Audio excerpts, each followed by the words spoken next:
Pangalawang lilinisan natin isang air filter ng for your intake filter ng Anern para bumaba yung temperature, kasi ngayon parang nagcho-choke na siya sa mga dumi, kaya mukhang mataas na yung temperature ng MPPT. Nung una nga umabot to ng 71 degrees. Medyo delikado din yun, kaya lilinisan natin para maibsan yung init ng MPPT. Babaklasin muna natin to, since yung filter niya is washable naman lang din, so lilinisan natin yan gamit ng tubig.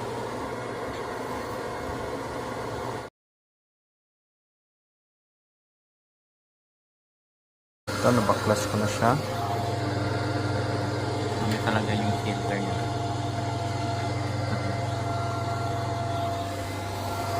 Sa gilid, same din yung issue.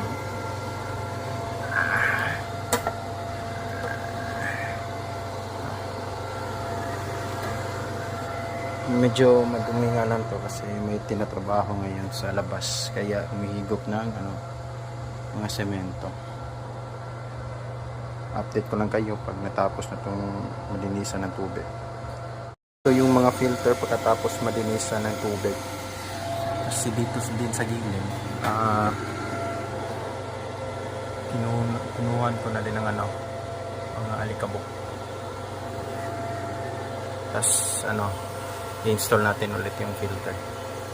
Ito na yung bagong temperature niya, same Harvest pa rin, 2357. Tapos yun, bumaba ng halos 9 degrees. So napakalaking tulong talaga pag nilinisan yung filter. Yun lang.